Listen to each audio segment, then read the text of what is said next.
Le trône de fer, constitué des 1000 épées des ennemis d'Aegon le Conquérant, symbole de l'unification des 7 couronnes sous l'autorité d'un unique monarque qui règne en maître sur le plus vaste empire du monde connu, comprenant la quasi-totalité, si ce n'est la totalité de Westeros après la chute du mur et la fin de la série. Cet insaisissable siège de pouvoir qui octroie à celle ou celui qui s'y assoit la puissance, la magnificence et la grandeur du titre de roi des Andals, des Rhoynar et des premiers hommes, a su pendant des siècles être l'objet de bien des convoitises. Il a été revendiqué, hérité, usurpé, jusqu'à être détruit à la fin de Game of Thrones par les mêmes flammes de feu dragon qui l'ont forgé. Dans ma vidéo précédente, j'ai tenté d'aborder la vision la plus poussée des marcheurs blancs et des autres qui a été abordée à ce jour, afin de combler à la fois les lacunes des scénaristes de la série, qui n'ont chacun su apporter une réponse correcte à ce que recherchaient vraiment les antagonistes principaux de la série, et surtout, de quel était l'objet profond de leur nature dans la trame de l'histoire. La genèse de cette vidéo et de l'analyse qui en a suivi est la suivante. Si la série n'a pas répondu clairement ou de manière satisfaisante à cette question, et que l'auteur ne finira probablement jamais son œuvre, alors c'est à nous de répondre à ces interrogations. Faisons un retour de quelques années en arrière. Je sais que vous vous souvenez de toutes ces conversations, tous ces débats entre amis après chaque épisode. S'il y a bien une question qui était tout aussi importante dans la saga éponyme du Trône de Fer que celle des Marcheurs Blancs, c'était la question politique, celle des royaumes des humains. Qui va siéger sur le Trône de Fer à la fin de l'histoire? Dans la saison 8 de Game of Thrones, on nous dit Bran Stark. La plupart d'entre nous, après avoir essuyé nos écrans suite au lancer de tomates qui venait de se produire, à l'annonce de cette révélation, n'étaient pas, à mon avis, convaincus de ce résultat. Et pour cause, celui-ci est complètement insensé, et ce dans le contexte même de la série. Vous voyez, il y a souvent cette idée chez les débutants en art scénaristique que l'histoire appartient à son auteur, et qu'il peut faire strictement ce qu'il désire avec celle-ci. Et ça, c'est totalement faux. Votre histoire ne vous appartient plus le jour où vous la soumettez à un public, et particulièrement si celui-ci l'apprécie. D'un côté, vous avez le devoir de satisfaction à leur égard. Plus l'histoire est longue, plus la fin devra être satisfaisante pour le lecteur ou l'audience. C'est le cas car celle-ci investit son temps dans un univers qu'elle finit par adorer. Mais si ce temps, une fois l'histoire terminée, ne lui rend pas la monnaie de sa pièce, s'il donne l'impression au lecteur qu'il n'aurait pas dû s'intégrer dans cet univers, alors la fin est objectivement mauvaise. Et je vous pose la question, après le final de Game of Thrones, qui parlait encore de cette série jusqu'à ce que House of the Dragon arrive? Attention, ça ne veut pas dire que toutes les fins de toutes les histoires doivent être heureuses, mais simplement qu'elles doivent donner un vrai sentiment de conclusion légitime. Car de l'autre côté, si l'auteur ne peut agir comme il le souhaite avec une histoire qui est posée face à une audience, c'est tout simplement car cette histoire doit rester cohérente avec elle-même. Si vous prenez le temps de construire un univers, d'y établir des règles, un style, des personnages, votre audience saura à quoi s'attendre, sans pour autant tout savoir à l'avance. Si George R.R. Martin décidait de se faire se terminer la saga du Trône de Fer avec l'arrivée d'aliens en soucoupe volante venus tout droit de la planète Vénus, celui-ci perdrait sûrement son statut d'auteur de génie dans la minute et on comprend tout de suite pourquoi. Dans une moindre mesure, c'est cependant la fin que nous a proposé la série. Notre but aujourd'hui, cela va être de déterminer avec les moyens scénaristiques et les biais narratifs que nous donne l'histoire, autant qui aurait dû être roi à la fin de Game of Thrones, que qui devrait le devenir dans les livres, parce qu'ils ne seront sans doute jamais terminés, ainsi que qui George semblait vouloir accéder au Trône de Fer. Parce que oui, chacune de ces trois réponses sont différentes l'une de l'autre. La première de ces réflexions est également la plus aisée à justifier. Dans l'épisode final de la saison 8 de Game of Thrones, l'on assiste à cet étrange grand conseil très improvisé, vu qu'un grand conseil est censé rassembler tous les seigneurs du royaume, pas uniquement les gouverneurs, qui a pour but d'élire le prochain roi des 7 couronnes, après les événements de la Longue Nuit et de la guerre contre Cersei. Vu que la série s'apprête à tirer le rideau, la plupart des candidats importants à la succession sont déjà décédés. Le Trône de Fer n'a ainsi pas d'héritier direct. La maison Targaryen et la maison Baratheon sont a priori éteintes, étant donné que même si la plupart d'entre nous s'attendaient à ce que ce soit Jon qui soit couronné roi des 7 couronnes, celui-ci a non seulement commis un régicide, mais aussi un parricide, vu que Daenerys était sa reine mais également sa tante biologique, et ce sont des crimes impardonnables face aux dieux et face aux hommes à Westeros. Le principe même de la noblesse et de la monarchie, ce sont que les élites de la société, les puissants parmi les puissants, se réclament d'une certaine forme de supériorité morale. C'est pour cette raison que le moindre scandale de cour devient une affaire d'État, sans compter que l'honneur et les serments n'ont que faire de la justice, donc si Daenerys devait mourir ou non. Jon reste aussi un bâtard qui ne peut donc pas hériter. Qui plus est, Je doute que la plupart des seigneurs du Sud acceptent sans sourciller non seulement ce qui s'est passé dans le Nord, sans y avoir été bien sûr, mais aussi l'apparente résurrection de Jon Snow, qui l'aurait libéré de son serment vis-à-vis de la garde de nuit, à laquelle il serait de toute façon renvoyé. Donc non, dans le contexte de la série, Jon ne peut être roi. La lignée des Lannister ne peut aussi être candidate, car Cersei était une reine illégitime qui n'avait aucune prétention réelle sur le trône, mais j'y reviendrai plus tard. La lignée de Rhaegar est donc exclue et considérée éteinte, celle de Robert également, car tous ses enfants sont morts, et aucun n'a été engendré dans la sainteté de son mariage, devant les sept avec Cersei. La lignée de ses propres frères s'est aussi éteinte. Donc doit-on faire comme dans la scène originale en utilisant une sorte de vote à main levée pour savoir si Lord Edmure Tully ou Asha Greyjoy, ou ce prince de Dorne inconnu et sorti de nulle part, doivent être couronnés monarque absolu? Il faut avouer que c'est quand même vachement dommage qu'il ne reste pas d'héritier légitime direct du trône de fer et oh, mais qui est-ce donc? Ce ne serait pas Gendry assis juste là? Ah oui, Gendry, le fils bâtard de Robert Baratheon, que la reine Daenerys a légitimé après avoir aidé à vaincre l'armée des morts. Le même Gendry à qui elle a accordé de nouveau le fief ancestral de sa famille, Accalmie, ainsi que le titre de seigneur des terres de l'orage, et donc le nom de Baratheon. Oui, c'est donc bien ce que vous pensez. Les seigneurs de Westeros victorieux sont en train de débattre entre eux au sujet de l'élection d'un nouveau roi, quand l'héritier légitime et direct du trône, car seul fils encore vivant et légitime de n'importe quelle lignée royale en présence, se trouve juste à côté d'eux et dans leur assemblée. Le comble de l'ironie, c'est que Edmure Tully, de toutes les personnes présentes, se lève pour essayer de convaincre l'assemblée qu'il est un candidat valable, qu'il se fait humilier par sa nièce alors qu'il a passé la moitié de la série dans une geôle après les noces pourpres, basiquement à cause de son frère. Mais le Lord Gendry Baratheon ne se lève pas pour réclamer son dû. Dans le cadre de la série, il n'y a donc pas photo. C'est bien Gendry qui, selon toutes les lois de dévolution de la couronne que la série a introduites, aurait dû devenir roi. Sa revendication est même plus forte que celle de Jon, qui lui est déjà exclu de l'élection. Et évidemment, comparé à Bran, n'en parlons même pas. Dans les livres, il est beaucoup plus complexe de déterminer d'aplomb le candidat qui n'est non pas le plus légitime, mais que l'histoire, jusqu'à maintenant, tente à démontrer qu'il se doit d'être roi ou reine. Déjà, l'avancement de l'histoire est totalement différent. À la fin d'une danse avec les dragons, Jon Snow est mort, assassiné par les mutins de la garde de nuit. Daenerys est quelque part dans la mer herbeuse des Dothraki, toujours incapable de contrôler Drogon, bien qu'il est devenu assez grand pour qu'elle puisse le monter, et presque en train de mourir de dysenterie en se vidant d'une diarrhée interminable, et oui je suis sérieux au cas où. Et Stannis Baratheon s'apprête à attaquer les Bolton à Winterfell. Je pense qu'il vaut mieux donc procéder par élimination. On peut tout de suite éliminer Cersei qui dans les livres est la régente d'un Tommen qui n'a que 8 ans, car il n'y a tout simplement aucune chance qu'elle monte déjà réalistiquement sur le trône de la même façon que dans la série. En effet, après la mort de Tommen, elle n'aurait jamais dû être reine. Au sein des règles classiques de dévolution de la couronne que la saga du trône de fer respecte, l'on trouve l'exclusion des parents par les femmes. En bref, cela signifie que la simple mère du roi n'a aucune revendication sur le trône, à moins qu'aucun ascendant mâle ne soit trouvé. Et juste au cas où, des ascendants mâles, il y en a toujours.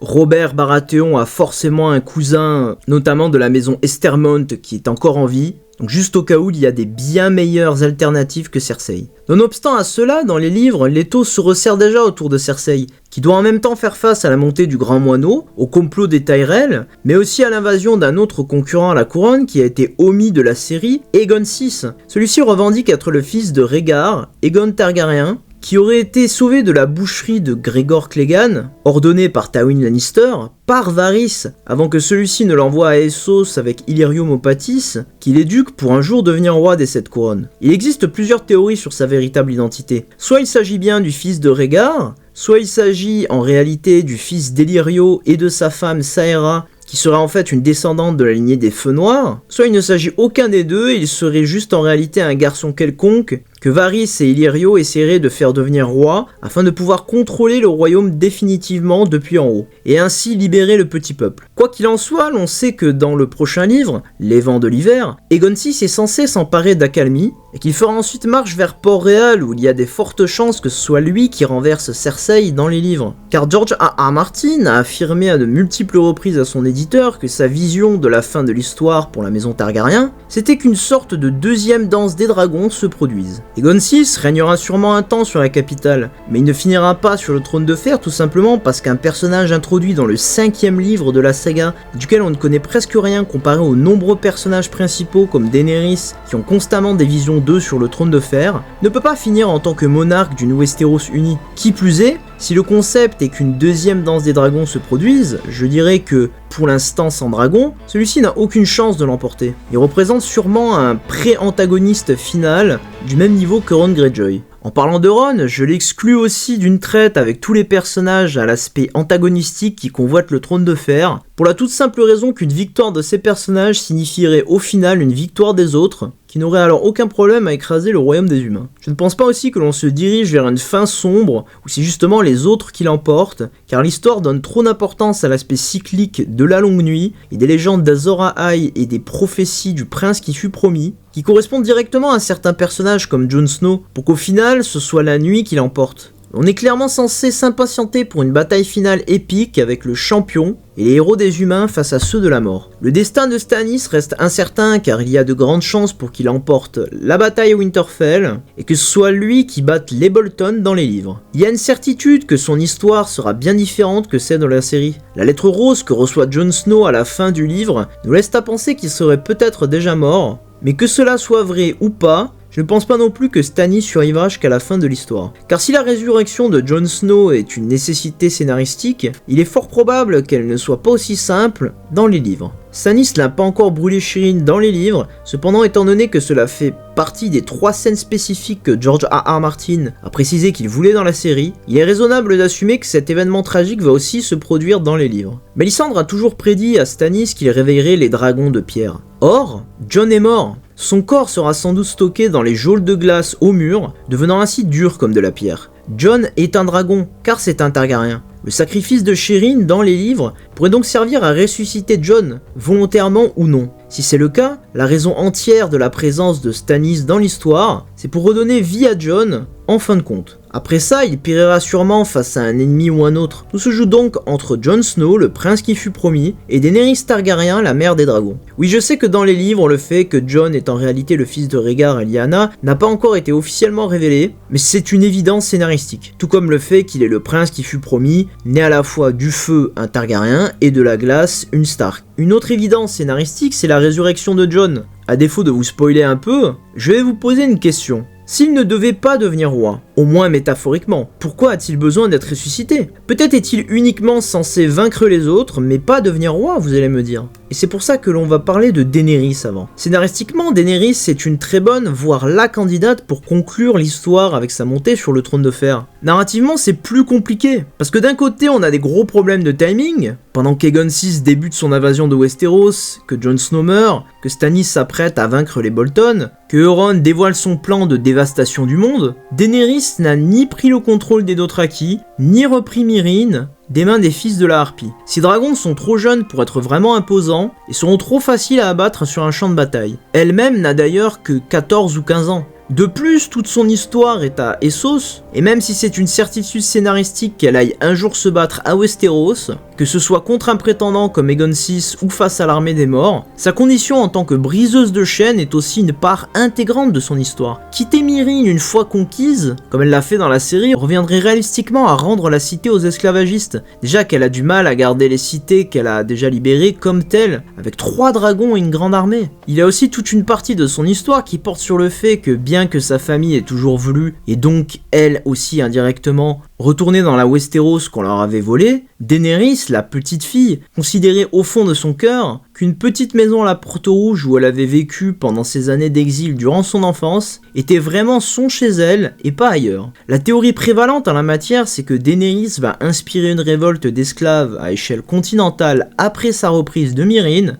sa pacification de la baie des Cerfs grâce au feu de ses dragons et l'assujettissement des Dothraki à sa cause, avant d'ensuite aller lancer son invasion des 7 couronnes. Il y a énormément de visions et d'indices scénaristiques qui tentent à montrer que Daenerys sera en contact d'une manière ou d'une autre avec le trône de fer. Elle aura un rôle crucial à jouer durant la longue nuit et cette possible deuxième danse des dragons. Cela pourrait être controversé de le dire, mais je pense que son lien avec le trône de fer, cela dit, renvoie uniquement à des métaphores qui concernent l'héritage de ses ancêtres, ainsi que de son frère Rhaegar, sans compter la relation qu'elle développera avec Jon plus tard, plutôt que de signifier qu'elle deviendra elle-même reine. Je ne vais pas tous vous les énumérer, mais il y a d'autant plus de preuves qui tentent à démontrer que le destin de Daenerys dans les livres sera similaire à celui de la série, bien sûr en étant sûrement plus développé et mieux écrit. Pour moi, l'indice le plus criant à ce sujet, c'est le silence de Martin sur ce gros point d'insatisfaction de la saison 8 de Game of Thrones, ainsi que le fait que les scénaristes étaient au courant que Daenerys finirait en reine folle,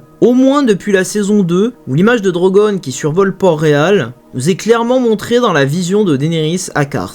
Si cette fin pour son personnage était prévue depuis la saison 2, c'est forcément que Martin devait être au courant et qu'il a donné son feu vert. Il s'agit de l'exécution de cette fin pour Daenerys qui n'a pas pu contrôler, tout simplement car il ne l'avait même pas écrite lui-même. Cependant, je suis persuadé que c'est soit Jon qui va devoir la tuer, soit qu'elle deviendra reine, ou la compagne de Jon, pendant une courte durée, mais je pense qu'il est raisonnable d'affirmer que Daenerys elle-même ne finira pas assise sur le trône de fer. Dans les livres, si l'on suit leur propre logique, il n'y a que Jon qui peut être autorisé à devenir souverain légitime des 7 couronnes. Déjà car la révélation de son lien de parenté avec Rhaegar et Lyanna est juste centrale à l'histoire. Il est le prince qui fut promis, la balade de glace et de feu. Alors oui, ça peut ne pouvoir signifier a priori qu'il va être le héros de la longue nuit, mais pas celui qui va régner sur le royaume des humains. Pourtant, dans le contexte de l'histoire, n'était-ce pas la même chose ? Les royaumes des hommes et les 7 couronnes en particulier n'ont-elles pas été ravagés par des guerres sanglantes et intestines depuis l'aube de l'humanité ? Son héros, celui qui arrivera à unifier les royaumes et ses hommes pour lutter face à l'ennemi commun, ne gagne-t-il pas au final automatiquement le titre de champion des vivants ? Celui qui dirige ses armées, ses terres ? Son roi, le plus puissant parmi les puissants. C'est exactement pour cette raison que Jon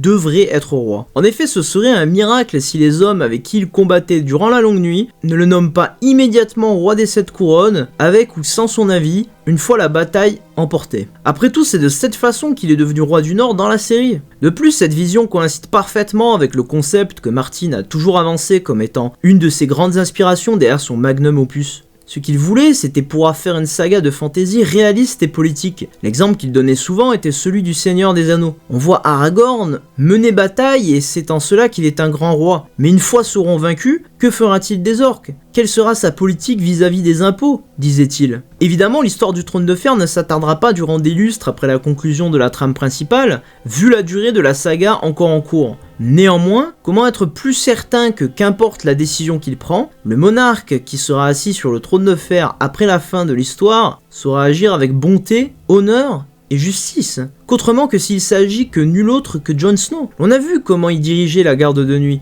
à l'époque où il n'avait rien à gagner si ce n'était qu'accomplir son devoir. Son histoire entière est basée sur le fait d'apprendre à gouverner. Dans les livres, il n'y a donc pas d'autre choix raisonnable que de couronner Jon Snow. Pour ce qui est de Martin, l'auteur lui-même, je pense qu'il existe assez d'éléments pour affirmer que sa vision du monarque ultime du trône de fer, c'est bel et bien celle de la série, celle qui instaure Bran Stark, la corneille à 3 yeux, comme roi des 7 couronnes. Déjà parce que l'on sait que D.B. Weiss et David Benioff ont révélé dans plusieurs interviews que Martin leur avait dit qui devait être sur le trône à la fin. De plus, quand la saison 8 de Game of Thrones s'est conclue, beaucoup de fans inquiets sont allés contacter Martin afin de savoir si cette fin, perçue comme mauvaise, sera similaire dans les livres. Martin a alors publié sur son blog une liste cryptique de réponses en indiquant oui ou non à des éléments qui pourraient être les mêmes ou pas dans les livres, mais sans indiquer les questions. Pour moi, il n'y a aucun doute que Martin a toujours prévu de terminer son histoire avec Bran sur le trône. Tout simplement car si l'on peut se demander pourquoi il ne répondrait pas à la question « Est-ce que Bran sera roi à la fin des livres ?», si celle-ci constitue un spoiler majeur pour la totalité de la saga,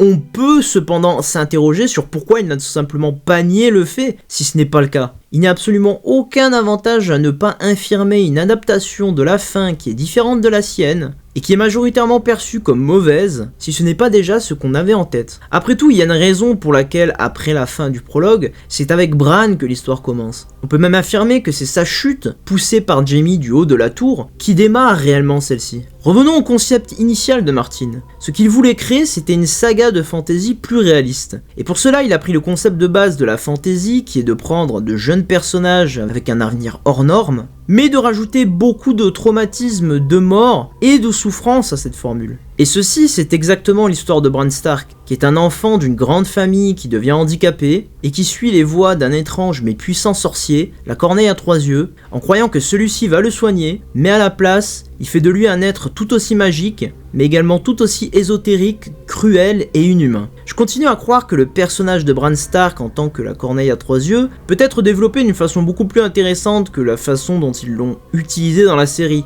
Par contre, bien que je suis persuadé qu'il est le choix que Martin a fait, il est de mon avis, et je pense de la plupart d'entre vous, qui ne devrait jamais être roi. Martin lui-même se dit profondément anti-monarchiste, anti-guerre et pour la démocratie ainsi que la paix. Les thèmes centraux de son œuvre tournent tous autour des souffrances et de la violence que les hommes s'infligent entre eux, là où elle pourrait presque tout être évitée. Le problème, c'est que si sa solution pour remédier à cette situation, à la fin de son histoire, c'est de mettre au pouvoir une entité déifique et pratiquement immortelle sur le trône, une corneille à 3 yeux qui est omnisciente, omnipotente et qui régnera sûrement pendant l'éternité sur le commun des mortels, ça peut contredire un peu les thèmes de l'œuvre. Bran serait pratiquement un empereur dieu. Donc voilà, en résumé, pour la série, c'est clairement Gendry qui aurait dû être roi. Dans les livres, il n'y a que Jon qui peut le devenir dans son propre contexte. Et pour Martin, c'est absolument Bran qui doit être couronné. Et oui, je l'ai dit et je le redirai encore, l'auteur d'une œuvre peut avoir tort au sein de l'histoire que lui-même écrit. À mes yeux, conclure l'histoire avec Bran sur le trône de fer est une erreur. Et comme je l'ai souvent dit, dites-vous qu'il y a sûrement une raison pour laquelle l'auteur ne compte plus réalistiquement terminer son magnum opus.